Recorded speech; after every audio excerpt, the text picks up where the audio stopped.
It was December 24th, 1914. Europe was at war. For months, the fields of France and Belgium had been torn apart by bombs, bullets, and blood. The First World War, the war to end all wars, they called it, had already taken hundreds of thousands of lives. The men who fought it were young, frightened, and far from home. The trenches were their world now, narrow, muddy ditches that stretched for miles, filled with rats, cold water, and the smell of death. Between the British and German lines lay a wasteland of twisted wire and shattered earth. They called it no man's land. No one was supposed to survive there. The men on both sides were cold, hungry, and tired. They had stopped believing in glory. All they wanted was warmth, food, and rest. And as Christmas approached, many quietly wished for something else. Peace, even if only for a moment. That Christmas Eve was cold and still. Snow began to fall, covering the battlefield in white. The wind was sharp, and every sound carried across the frozen silence. In the British trenches, soldiers huddled under thin blankets, lighting small candles where they could. Some read letters from home. Others whispered prayers. Corporal John Ferguson later wrote, "We were told the Germans were monsters, but they must have been thinking the same as us. They wanted warmth, rest, maybe even Christmas." Then, from across the dark, came a sound. Soft, gentle, unexpected. A single voice. "Stille Nacht, Heilige Nacht, Silent Night," the Germans were singing. The British soldiers looked up in surprise. The melody floated through the cold air, haunting, beautiful, pure. Then another voice joined in, and another. Soon an entire chorus of German soldiers filled the night with music. The British soldiers listened in silence. Many had tears in their eyes. Then one of them began to sing too, in English. Different language, same song. Two armies, enemies by command, were now singing together. The battlefield that had echoed with gunfire for months was suddenly filled with harmony. When the song ended, both sides cheered and clapped. For the first time in months, laughter rose above the trenches.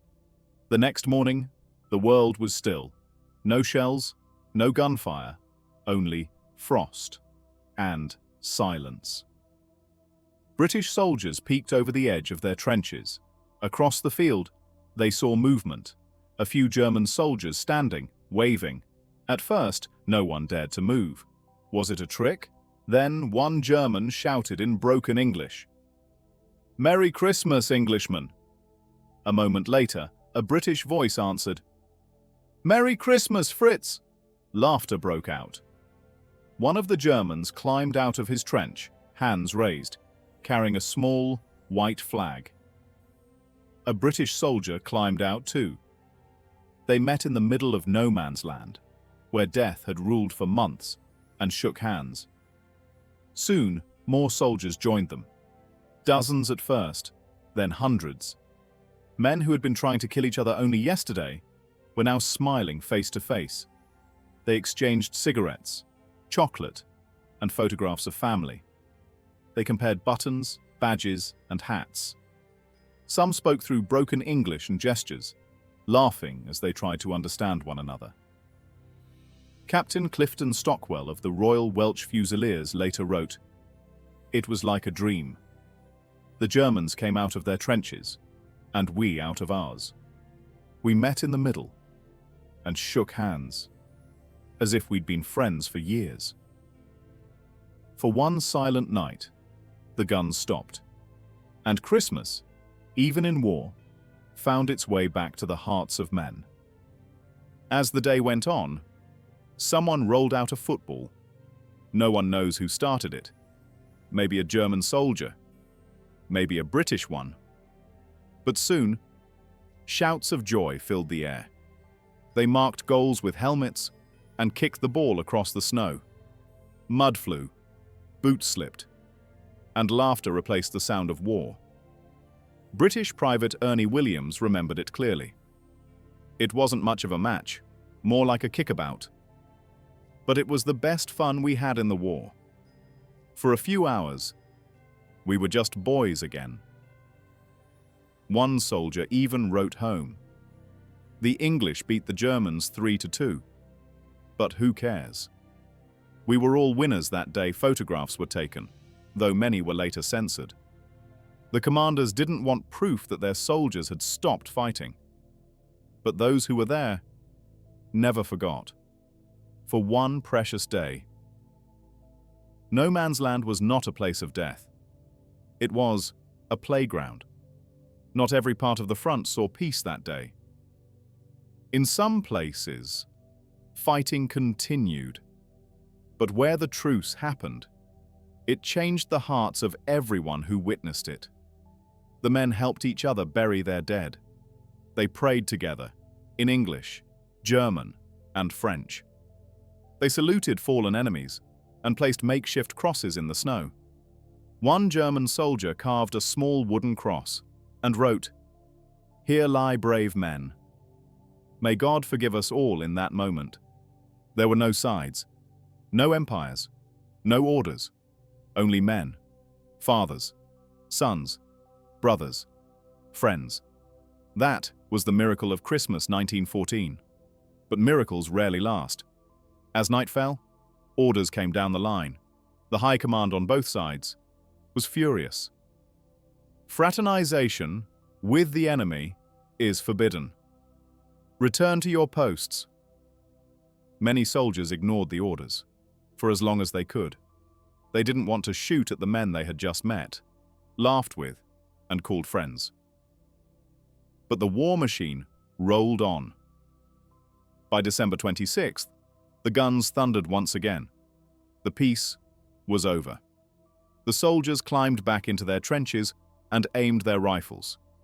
But they never forgot. What had happened? Private James Walters later wrote in his diary, "If we had been left to ourselves, there would never be another shot fired, but we are not left to ourselves." The Christmas Truce of 1914 was never repeated. As the war dragged on, it became more brutal. Poison gas, tanks, and endless bombardments turned the Western Front into hell. But the story of that one Christmas, that one moment of peace, lived on. It wasn't planned, it wasn't ordered. It came from the hearts of ordinary men, tired of killing, longing for something pure. It showed that even in the darkest places, humanity can still shine through. More than a century later, the story still moves people around the world. Songs have been written about it. Films have tried to capture their magic. Monuments stand where those men once met, where enemies became brothers. For a single day, every Christmas, people gather near Ploegsteert in Belgium, where the truce began, to light candles and sing Silent Night. The same song that once stopped a war. Years later, when survivors were old and grey, they still spoke of that day, with tears in their eyes. Corporal Ferguson said, "We were enemies, yes, but for that day, we were men first." Joseph Wenzel, a German soldier, remembered shaking hands with a British man he had tried to shoot just 2 days before. He said, "I will never forget that handshake, as long as I live." Their words remind us that peace doesn't come from leaders or governments. It comes from people, from hearts. The Christmas Truce of 1914 stands as one of history's most powerful moments of humanity. It didn't end the war, but it showed that even in the middle of hell, the light of compassion can break through. It began with a song, one carol, shared between enemies. And from that song came laughter, friendship, and hope, a glimpse of the world as it could be, a world without hate. Even in the darkest times, there's always a spark of goodness waiting to be found. The Christmas Truce of 1914, a story not just about war, but about being human.